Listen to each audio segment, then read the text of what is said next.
on the street with two kids, one with autism, one with cancer.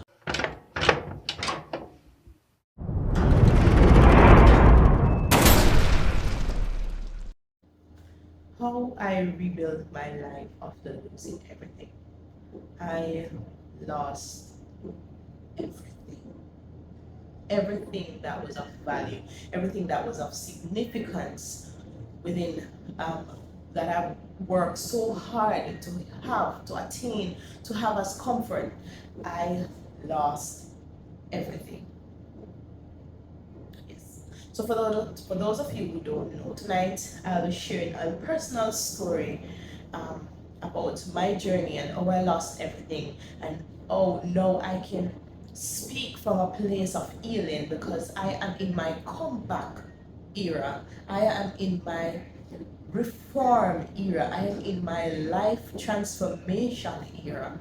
Well, when my son was 8 years old, he was diagnosed with stage 4 cancer, Hodgkin's lymphoma to be exact. While he was diagnosed, he was very young. We did have insurance, but it did still take a lot from us as parents. Financially, it burdened our family. My husband and I, we were not in a position because we are considered like lower middle class, so we're not in a position to find all that money out of pocket. But through the grace of God, over the years, we have amassed things that were of value, like my wedding ring, so like jewelry, stuff like that. They were of value, and we decided that we were gonna repossess what we could not have no longer afford. So they're like furniture and stuff like that. We knew that we could not afford to continue to pay the higher purchase price, so we allowed the furniture store to come and repossess those items. We were fully aware of the ramification of that. We knew that, persons were gonna be laughing and talking. I remember my neighbor when the bailiff guy came, and I remember how my neighbor was like laughing. She was having the time of her life, and I felt so bad. I felt like this shame, this overwhelming feeling of shame. But I knew that where I was, I did not have a choice. And because I did not have that choice, I made the decision for them to come and pick up these items. No, that was one of the things that we did. So I made a list of everything that we have that was of value, and what we could pawn, we pawn, and what we could sold, we sold, right? For the other things now that probably were on higher purchase and stuff like that, as I said, we allow the furniture stores to come and collect back these items. And I always run the joke, like, if you're talking about house, it echo to all in there empty. It's like a valley. It was so empty because we lost everything. We only kept things that we needed, right? So while we were in this space and while we were in this era, I like to talk. I like to use it as it was this, like, have you reached ground zero, rock bottom? So this is rock bottom, and this is us. Like, rock bottom was definitely on top of us, right? And this was only a year ago, because no, my son has only been in remission for 12 months, 14 months, yes, because October would have made the 1 year mark. So he's freshly in remission.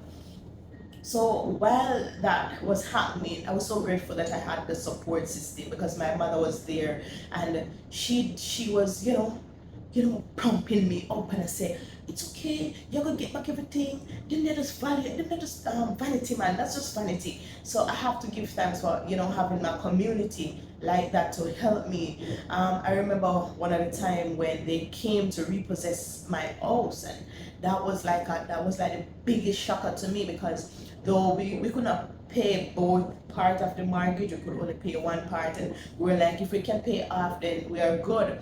But no, the bank don't see it like that. They came to repossess my house. I was gonna be homeless on the street with two kids, one with autism, one with cancer, on the street with two kids. I was losing everything that I've worked so hard to attain, to amass over the years. And I'm freshly in my 30s, I'm mid 30s at this time, and I felt like the world, the weight of the world was crushing down on me. I can speak from a place of healing now because I have already gone through this phase, right? So I've already reached my breaking point, and I've held on, though difficult it was, and I have made a bold step to continue.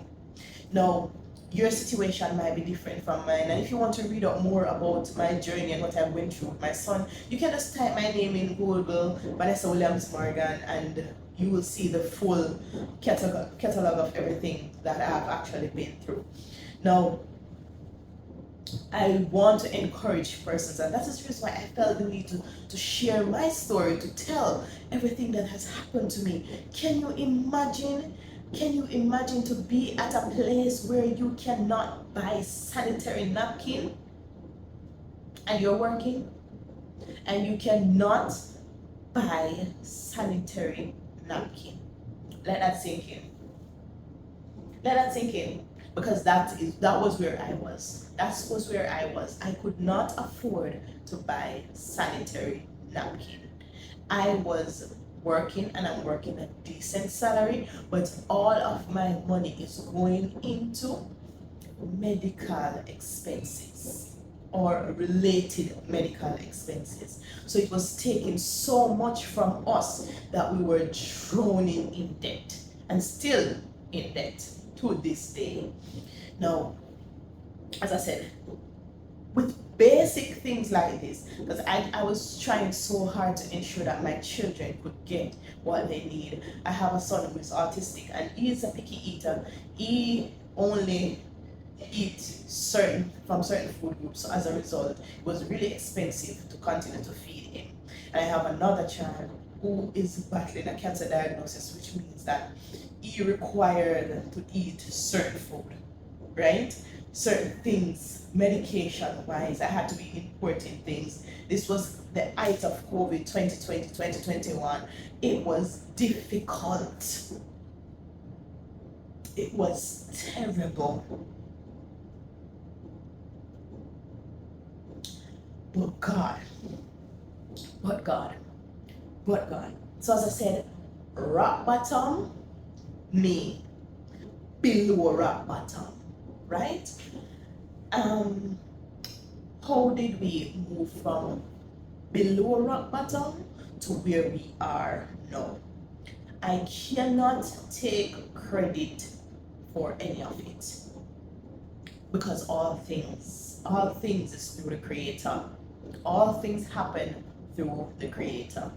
But one thing I can say is this: I made a conscious decision one day to not let the depressive state that I was in dictate the rest of my life, because I could literally feel myself slipping mentally. I could literally feel myself slipping mentally. I knew that I was not okay when I started to overeat, when I started to gain weight, when I find myself over 200 pounds. That was when I knew, and that was my wake up call, because I stopped wearing my clothes that I would normally adorn in, and I started to wear my maternity stuff, things that I had from maternity days. I started to wear them because they fit better, they were more comfortable. And I realized, I was like, Vanessa, this is not comfort. This is not comfort. This is overweight. And I realized I am wearing basket in my jean pants, and I am not pregnant. And I went on a scale and I checked, and when I realized I was 215 pounds, I think, at the time, and I was like, when me gain 50 pounds, like, where does a 50 pound I come from? I could not figure out the time. But then I started to like consciously realize what was happening. I was eating my feelings. So though on the outside I look okay, because people always see me and they say, you don't look like what you're going through, because I look okay on the outside. On the inside, I was eating my feelings. And at night I couldn't sleep. I could not sleep, because if I closed my eyes, everything just. So I would stay up and I would binge watch Netflix series, and I was just consuming whatever. And I started to gain the weight. So I made a list. I made a list for myself, and I was like, okay, you're gonna take back control of the things that you can control, because I cannot control the cost of the medication. I cannot control how the doctors are operating. I cannot control how slow the progress is. But what I can control is my reaction to it. And I took my little notepad and I started to journal. I started to journal, and I started to document how I was feeling. So today, this is how I'm feeling today. I wake up and I feel like crashing out. I am so upset. I am so angry. Why is the devil targeting me? Why am I losing everything? What wrong could I have done in a past life, or what wrong could my ancestors have done that I am going through all of this? Why am I being punished? Why is my child suffering? And what could an 8-year-old do? What could a 10-year-old do to deserve all this pain and anguish? And I started to document. I started to write down every single thing that I was going through, because that is how I am processing it. And I did not want to share what I was going through with people around me, because I felt like I was burdening them. And I did not want that. I did not want the people around me to feel like they don't know how to talk to me, because I realized I started to lose friends. People who I thought like was really in my corner, I started to lose them, because what? My life is so sad. It is taking up too much space, and they don't know how to talk to me. They don't know how to communicate with me. So I started losing people out of my life. I start to realize the withdrawal. They're not calling, they're not texting, and when I text, they will just drop a one word. So I start to see the distance, and in seeing the distance, I realized, and I was like, man, it's you alone, girl. It's you alone, girl. So if it's you alone, it's you and God. So sometimes God have to remove certain situation away from you. Sometimes God have to remove things away from you so that you can find Him. So in this desolate place, in this below rock bottom, I found my true self, and I found my true voice, and I started to document everything that I was going through, and I started to make plans for myself. And I was like, next year, this time I will be doing this. Next year, this time I will be doing that. I started to make plans for my future. I started to make plans with my son, what the things that we're going to be doing, the things that we're going to be eating, where we're going to be traveling to. And that was what brought me back from the brink of depression. That was what saved me from losing my mind. So while you are rock bottom, find something that is healing to you. Find something that brings you joy, something that brings you light. And hold on to that light, hold on to that one little flicker of light, that one little flicker of hope. Just hold on to it, because that is gonna be what is gonna pull you out of your current situation. So that is one of my tips. Find the light, and it doesn't need to be big. It just needs to be a little flicker, just something, a little flicker, and that is what you're gonna hold on to. Pray, pray, pray, pray, pray, pray. Pray. God is listening. It might feel like He's not listening, but God is listening. And be very careful how you talk to yourself. Be very careful how you speak about yourself. Be very careful how you carry yourself. Because I realized that when I was down and I was out, I was carrying myself like I was less than. I was not speaking to myself in a positive way. I was speaking all the negative things about me, and that was not who I am created to be. So I am now associating all these negative things with my life, and I had to shun that because that is the work of the devil, and that is not an assignment for me. So pray and seek God and trust God. And as you go through each day, just know that it's just a day at a time. Don't think about anything. It's just a day at a time. Take it today. Take today. Take today. And if today is too big, if you feel like today is too heavy for you, and if you are in a place and your depression might not be eating, it might be that you cannot go outside. Take one step closer and peep through the door or peep through the window. Just take one step closer. Know that you're in your transformation season. So that's one, we're gonna take one step closer. Two, we're gonna be praying a lot more. Three, we're gonna find that flicker of light, right? That's three.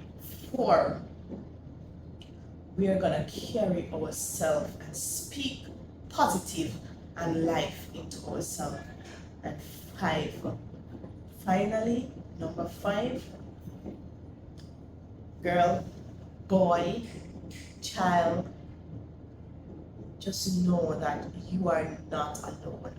You are not the only person who is going through whatever it is that you're going through. And if you are in a place where you feel like you are so badly off that you need help, it's okay to seek help. It is okay to seek help. It is okay to go